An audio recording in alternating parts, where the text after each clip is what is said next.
Elon Local News. An Elon fraternity is in trouble again. We visit a local shop selling equipment you won't be able to use here. And an Elon cat living one of her 9 lives to the fullest. All that and more. Elon Local News starts right now. Live from the Jane and Brian Williams studio at Elon University School of Communications, you're watching Elon Local News. Good evening and thank you for joining us. I'm Rachel Ellis. And I'm Alex Hager. We begin tonight with an Elon fraternity suspended from campus. Elon's chapter of Lambda Chi Alpha has been suspended from campus for at least 4 years. A university spokesman says that the fraternity violated Elon's rules on alcohol and off-campus activities. A spokesman for Lambda Chi Alpha says the national organization voted to suspend Elon's chapter as a result of those charges. Lambda Chi Alpha was placed on social probation back in February for violating the university's alcohol policy. We visited the fraternity's on-campus house today to speak to members about the suspension. Hey there. How you doing? I'm with Elon News Network. Just wanted to see if you wanted to provide a comment on the suspension of Lambda today. No, thank you. All right, Thanks. appreciate it. Elon News Network will continue to follow this story. And the deli set to open up under Park Place has been delayed again. The Mediterranean Deli, which was supposed to open last summer, has been postponed until January. But according to a statement from owner Jamil Kadura, the deli is supposed to open up over winter break. The site's construction manager was not available for comment, but workers on the site say that based on their current progress delayed because of the mold in Park Place and other ongoing construction delays, work has been slow and there is still a long way to go. And although the deli is set to move in this upcoming January, workers say it could take the business up until this spring to open. On the other side of campus, Elon is building 3 new residence halls and a new tennis center where East Gym used to be. The new facilities will house 309 students and a 5,000 square foot tennis center. Director of Construction Management Brad Moore says this extra work is a precaution against winter weather that could hit campus in the coming months. The project is scheduled to be completed in August of 2018. And some more information about housing changes. The new residence halls on Haggard Avenue will be all double rooms and only for freshmen and sophomores. Residence Life hopes mostly juniors and seniors will live in Oaks, Mill Point, and Park Place. And in an email to ENN, Senior Associate Director of Residence Life, Marquita Barker, says very few sophomores will be placed in these locations. Instead of GPA determining housing signups, students will now be given random times to pick where they want to live. For more information on housing changes, students can attend a general information session on January 31st at 6 p.m. in Mosley 216.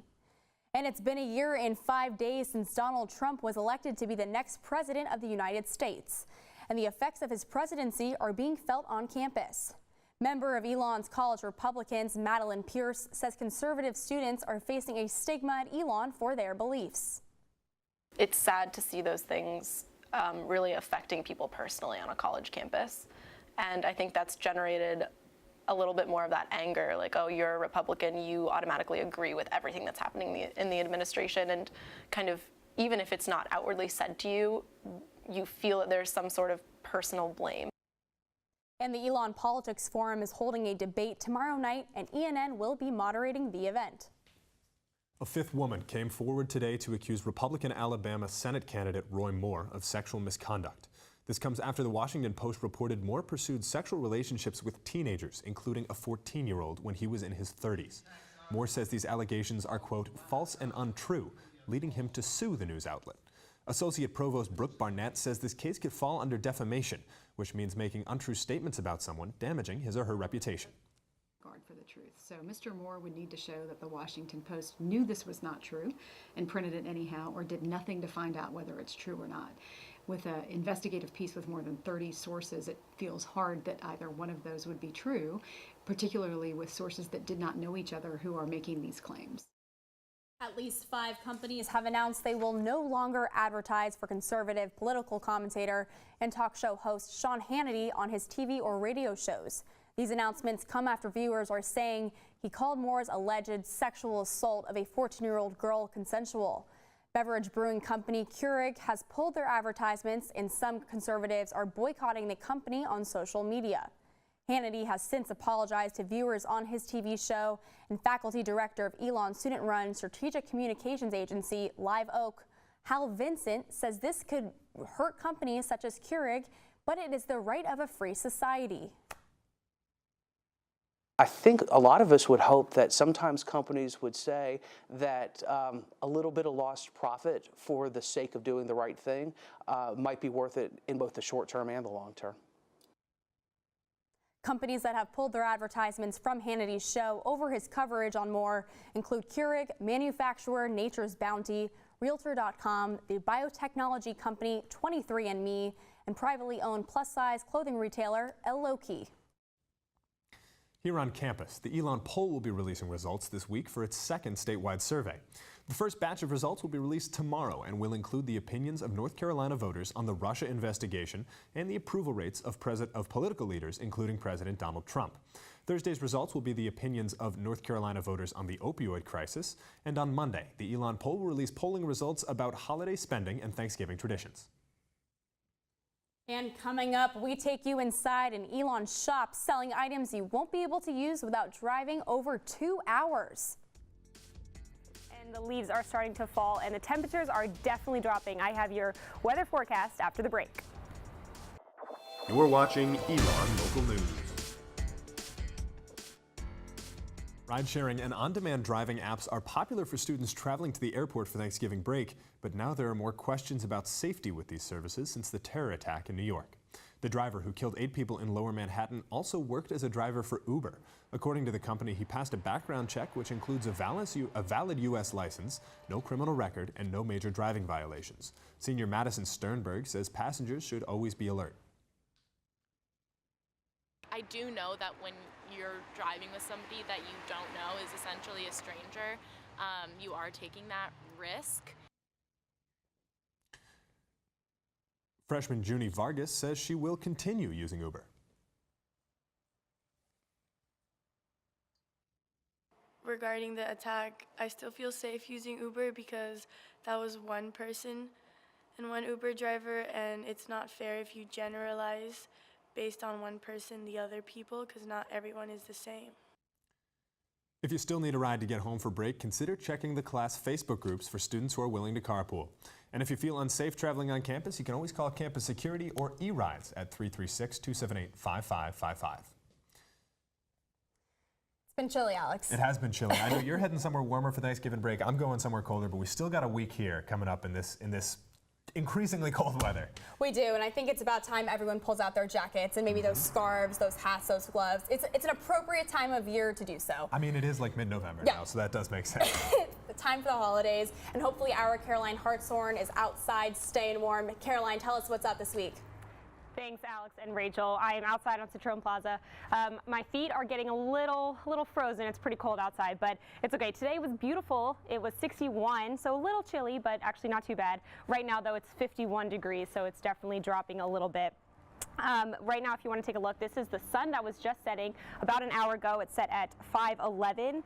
Tomorrow, it'll start to rise at 6:54, and then again, it'll set at 5:10 p.m. But it's been a beautiful day. I don't know if you were up as early as I was, but if you had that 8 a.m. today, then you were definitely walking through a little bit of fog, but that cleared. It became sunny, a little bit of clouds later in the day, but it wasn't rainy at all like it was yesterday, so that's good. And I'm going to give you a little preview. It's going to be a pretty good week, but I'll have that later in the show. Alex and Rachel, back to you. All right, thank you, Caroline. Well, most ski shops aren't far from the slopes. Our Jasmine Hager visited one right down the road from Elon. Off West Haggard Avenue between Fat Frog and Xanatree is CNR Ski Outdoor. Marty Bullet Franklin opened the shop in Elon in 2009. He worked for the mortgage industry before switching over to his love of skiing. I like to view it as before I sold money, and basically that's what people bought from me was money. But now I sell fun. I'm a purveyor of joy, and I like that. Franklin started skiing when he was 19 years old and has been working around the sport ever since. And I'd always wanted to, and when I went, I fell in love with it. Franklin's shop offers a variety of services including boot fittings, outdoor wear, and Elon gear. He wants Elon students to feel like they have a place in his shop. I would like to see more. I guess if I knew more what they were looking for, I could probably try to accommodate them. Franklin's seen the differences with skiing over the years and makes sure to update his equipment with the changes. So skiing is not, it's not your mom and daddy skiing or your grandma and granddad. This is a different world now. And he also includes activities for the non-skiers. These places have tubing. Basically, you get in a tube, you slide down the hill, they put you in a tube and drag you back to the top. You don't even have to walk. When we were a kid, we would have killed for something like that. But Franklin just enjoys what he does. So when you love something like this, you tend to put more into it.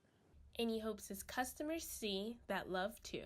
Jasmine Hager, Elon Local News.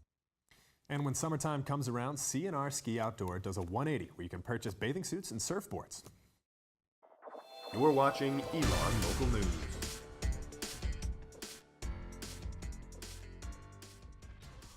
Former United States Ambassador Cameron Munter will speak in Whitley Auditorium tonight at 7. Munter was the ambassador to Serbia during the George W. Bush administration and the ambassador to Pakistan during the Obama administration. His talk will focus on the operation against Osama bin Laden and other global challenges facing the world today. Tickets are free at the box office or with an Elon ID. The Student Professional Development Center will offer free thank you cards to faculty, friends, and family for Thanksgiving. You can pick up cards during college coffee on Tuesday or at a Mosley table on Wednesday between 10 a.m. and 3:30 p.m. And if you're still on campus this weekend, Elon football will have its final home game of the regular season on Saturday. The Phoenix are facing off against CAA rival James Madison, and kickoff is at 12 p.m. at Rhodes Stadium. Ms. Patsy BROACH is a familiar face in the downstairs area of Colonnades Dining Hall. Brian Ray has more. Ms. Patsy BROACH's job at Elon continues to be rewarding. I've been here, this is my 11th year as cashier, and I love working at Elon. I love the students. I love interacting with them. I love getting to know them. She even has a special pin to commemorate her 10th anniversary working at Elon. And I wear it every day. I wear it proud to be a part of Aramark and a part of Elon. I really do. And she's not going anywhere anytime soon. I'm gonna stay. I know a lot of the managements, they'll say, Miss Patsy, how long are you gonna work? And I say, as long as I can, as long as my health will let me. The connection she makes with students is what keeps her coming back. It was just one last year. He was one of our good customers. He was in here every day. Last year when he graduated, he brought me 2 beautiful orchids to say goodbye. And you just don't know how much that meant to me. One of her favorite parts of the job is what most people dread, being on her feet all day long. Busy. I very seldom sit down. Somebody to be my age and work like I work every day and come to work every day, and it just makes me feel so good. Even when she's not on the job, she's still talking about it. Everywhere I go, I'll brag about this campus and brag about the students and how good they are and how sweet they are. And it's just something to be proud of. Brian Ray, Elon Local News. Miss Patsy says that she can't imagine herself working anywhere else but Elon. Rachel, I'm not going to lie, I'm a big Boar's Head fan. I spent a lot of time at Dean Aids, and Miss Patsy is one of my favorite Elon staff members. I have to agree with you. She's actually just such a shining light, when you walk in, get your lunch. It's so lovely to just, have those small little conversations that don't really seem like, maybe she doesn't realize that it's so big in the moment, but it really means a lot to students to have that connection with them. So she's a really special person. We're really glad we got to hear a little bit of her story. And on that note, Caroline Hartshorn is outside on Citroen Plaza to give us a weather update for the upcoming days. Caroline? Hey again, Rachel and Alex. So as I promised, I'm going to give you the 5-day forecast. So if you want to take a look,